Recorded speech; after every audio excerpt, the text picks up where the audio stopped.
looking at this, we're talking dynasty, so age is absolutely in consideration here.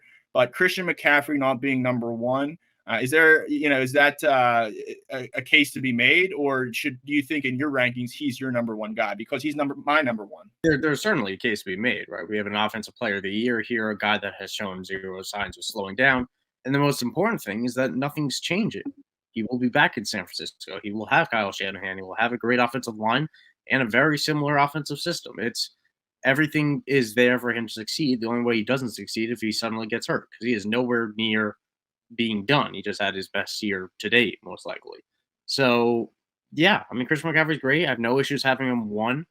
I probably would slightly. I think we're overthinking it by not having him there, but I have no issues putting Bijan or Breece there. I think they're both fantastic young prospects that very rarely would I take a second contract guy over a first contract guy. So there's certainly the case to be made either way. I probably still lean Christian McCaffrey slightly, but Bijan's right up there.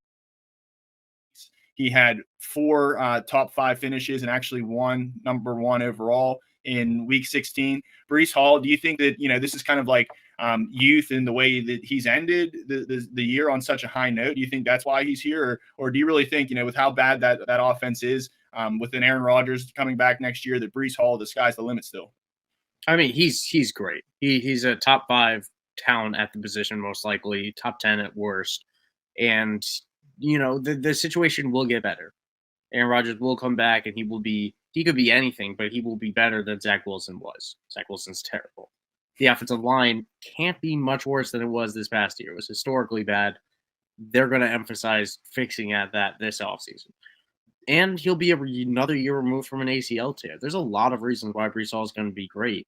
And even if the first 2 don't happen, even if Aaron Rodgers is done, or even if the offensive line isn't much better, Breece Hall will still be great. I'm no issues putting him as an RB1 or as the RB1. So I'm perfectly fine having that too. Let's talk about the next guy here, 21 years old, Jahmyr Gibbs. On one hand, we're saying for Dynasty how much we appreciate the youth, but at the same time, it's volatile too. And it's not he has the keys to the backfield. Montgomery's only 26.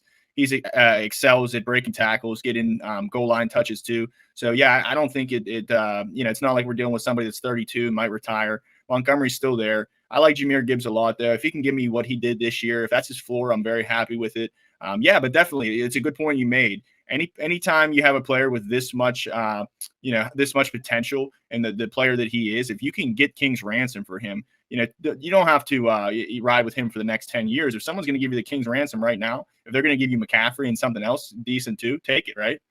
My rule of thumb with any dynasty running back is to take a King's ransom if it's available. I don't care if it's Christian McCaffrey, if it's Bijan Robinson, Breece Hall. If I can get more than I perceive to be value for a running back, I always take that deal, almost independent of my team's needs or circumstances, unless I'm literally in week 9 contending. Jonathan Taylor in number 5. I think well deserved for him. It's not too high, not too low. He got that money, he got that bag. He had a nice year. Not too worried about Zach Moss. Looks like he has interest to stay around, but Jonathan Taylor, solid play there. Only 25 years old. Looks like he's in the prime of his career. I expect him to have some couple more good years coming up. Saquon Barkley, an impending free agent. This guy, to me, has a lot of wear and tear on his body. I don't know that, you'd like to think that New York brings him back, but is that really the most fruitful fantasy landing spot? I mean, Saquon Barkley at number 6 at 27 years old. What do you think about that, Mike?